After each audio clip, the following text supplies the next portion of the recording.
there. I'm your host, Leslie Randolph. I'm a self-confidence coach for teenage girls and the self-confidence coach you wish you had as a teen. Honestly, I'm the self-confidence coach I wish I had as a teen because I know I could have saved myself and my mother a whole lot of heartache if I'd only known then what I know now. I hope to save you some of that suffering by sharing the lessons I learned late in life right here on Why Didn't They Tell Us? Welcome to the show. Hey, happy people. Welcome back to Why Didn't They Tell Us? So excited to be back in the room with you and so excited for the next installment of our self-confidence series. Whether you're new to my world or you've been here for a while, you know that all roads lead back to self-confidence over here. I call myself a self-confidence coach versus a life coach because I believe that self-confidence is the secret to all your success in life. So no matter what topics I tackle on the show, it's always looked at through the lens of self-confidence, whether it's goal setting or goal getting, gratitude, mean girls and social struggles, or self-talk. Just a handful of the past couple concepts covered over here recently. It always comes back to self-confidence. But as you may remember, I had the opportunity to give a TED Talk on self-confidence earlier this year. And in it, I share the secret to self-confidence, which inspired me to do a series where we get very specific about different facets of self-confidence and what it is, what it's not, why you want it, and how to get it. Of course, I would love for you to tune in to my TED Talk, which is linked in my show notes if you haven't listened yet. But I also want to give you here on the show more than what I could squeeze into an 18-minute talk. I want to give you tips and actionable tools that you can use in your world to cultivate more self-confidence. I mean, you give me your time every other week. I want to give you everything. Listen, this is the second installment of the series. So if you missed the first one, please be sure to check it out. I'm keeping these short and sweet, but I promise to pack a punch in the short time we spend together. Sound good? Yes, it does. Let's get into it. So in the first episode of this self-confidence series, we talked about what self-confidence is. And I gave you my Leslie, the confidence coach definition of what it is. Okay. I know I told you to listen to the past episode, but I'll give it to you here as well. Self-confidence is a feeling that comes from knowing, loving, trusting, and believing in you. And it is the product of taking courageous action, even when every other emotion is present.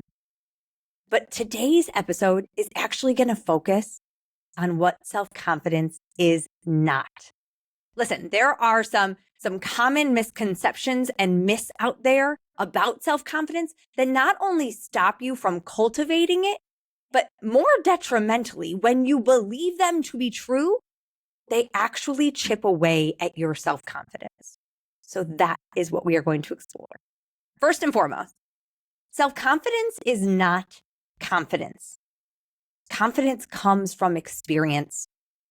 Confidence comes when you have evidence of your ability to do something and therefore belief in yourself. You undoubtedly have confidence in some areas of your life that you've spent a lot of time and energy, skills you've developed or mastered over time, like a sport you play or an instrument you play. Maybe you're a confident baker.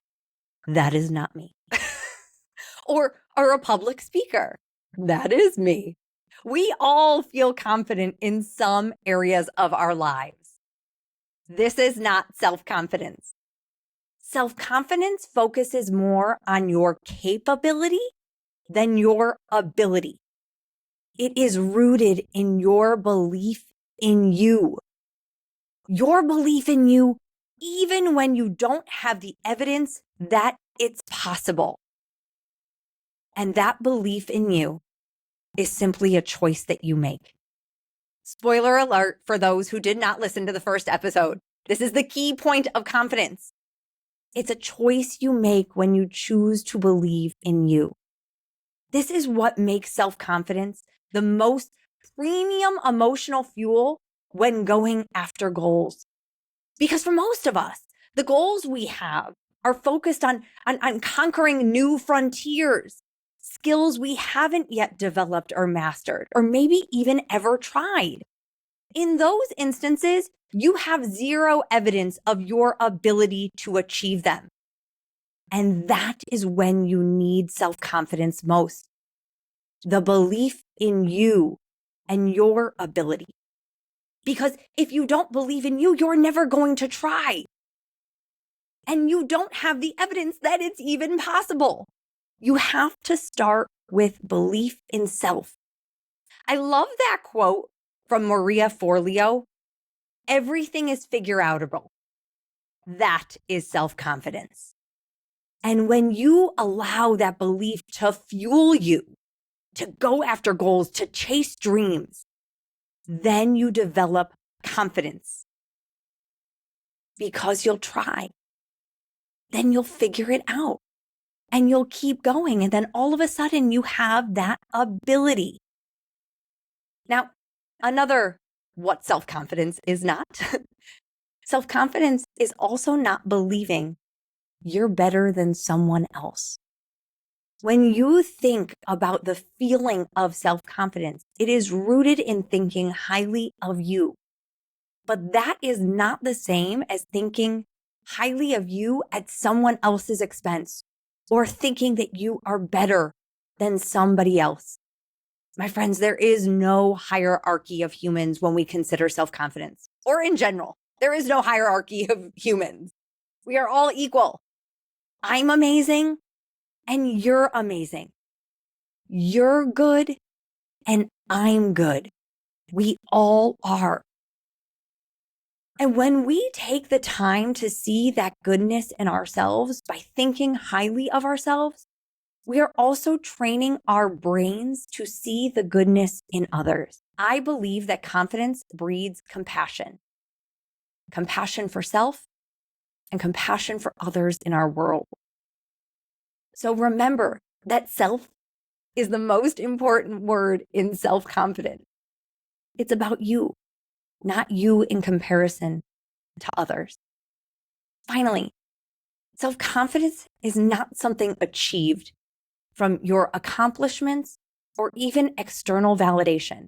Though I know that validation feels so good. And I'm not saying don't go seek it. Absolutely do. It feels great. But self-confidence is an inside job. And the source of it comes from within as well. It's the feeling that fuels you to earn those accolades and garner that praise. But those are not the source of it. I wish validation could be the source of it, particularly for moms who dole out their praise to their daughters because we see the gifts and goodness within them, right? But if we don't have that love, trust, and belief in self, we can't even hear it. That is why it is so important to build up that very confident voice in your mind that tells you, you've got this. I believe in you. You're amazing.